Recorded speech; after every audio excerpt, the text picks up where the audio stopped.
You know those incredible cities you see in the movies? The ones with flying cars and gleaming towers that touch the clouds? Well, what if I told you that future is actually being engineered, right now?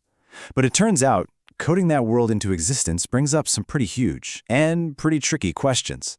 So let's dive in and see how we get from today's gridlock to tomorrow's utopia. Right off the bat, I want you to know this isn't just fantasy. The ideas we're about to look at, as wild as they might seem, are very real. They're grounded in the work that civil engineers are doing today. And that's really the whole point. You can hear it right here from Mary Jane Dodge, who produced a film on this exact topic. She says the cool thing is that this is all based on real engineering data. So these aren't just pie-in-the-sky dreams. They're concepts being built on a foundation of actual projects and hard numbers. Okay, so what are we even talking about here? What does this megacity of 2070 actually look like? Well, let's take a quick fly-through of some of the amazing building blocks that engineers are imagining. I mean, just look at this stuff. It is absolutely breathtaking. We're talking about solar panels in orbit, beaming down clean energy. We've got flying taxis and drones zipping around on aerial highways. Down on the ground, roads are split into 3 levels to keep people, buses, and cargo separate and moving smoothly. And the city itself is alive. Green skyscrapers, 3D printed buildings, and even self-driving boats in the canals. So you probably noticed a common thread there, right? A lot of that incredible future, the highways in the sky, the smart roads, the boats, it all depends on one single core technology, vehicles that drive themselves. So let's zoom in on what's really the engine of tomorrow's city, the autonomous vehicle. First, let's just make sure we're all on the same page. When we say autonomous vehicle, we're talking about a car that can get around without a person constantly steering and braking. But, and this is a really important but, that doesn't always mean the human is completely hands-off. Yeah, see, self-driving is actually a whole spectrum. There are 6 official levels. Most of us are living in the world of levels 0, 1, and maybe 2. That's your standard car or one that has stuff like cruise control that keeps a safe distance.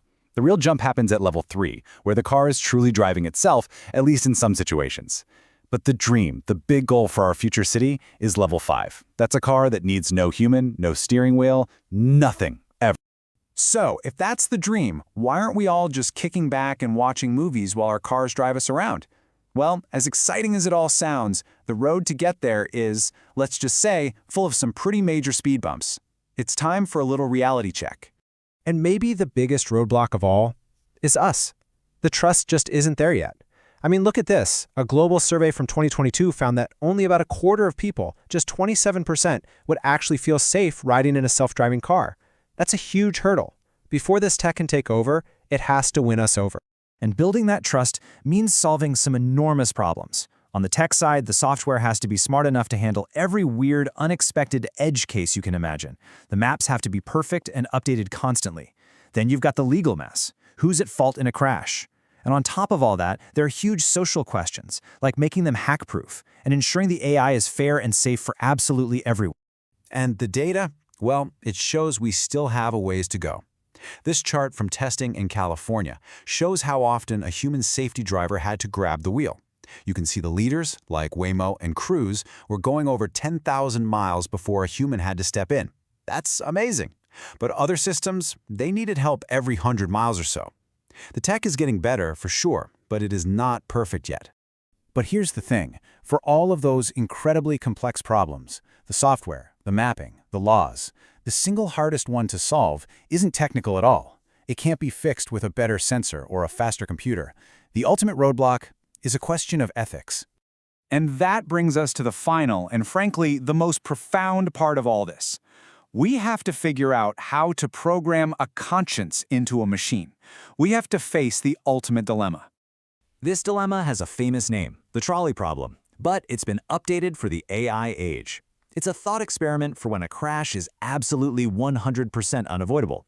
The car's computer knows a collision is about to happen, and it has to choose between 2 bad outcomes. So, how does it decide which is less bad? So let's make it real. The car is in an impossible situation, like this one here. Option A, it swerves into a wall, which will harm the passenger inside. Option B, it continues straight and harms a pedestrian. There's no third option, no easy out. A choice has to be made. And that choice has to be programmed into the car's code long before this moment ever happens. And this is when you realize, wait a minute, this isn't a problem for a computer to solve at all. As researchers point out, this is a deeply human decision. We, as a society, as experts, as ethicists, have to come up with a moral answer first. Only then can it be coded into the software. The car is just going to do what we tell it to do. So it all comes back to a very personal and very heavy question. The city of the future is coming, and these amazing machines are going to power it. But they're going to be a direct reflection of our values. So if it were you, if you were the one writing the code, forced to choose between two terrible outcomes, what would you choose? What would you tell the car to do?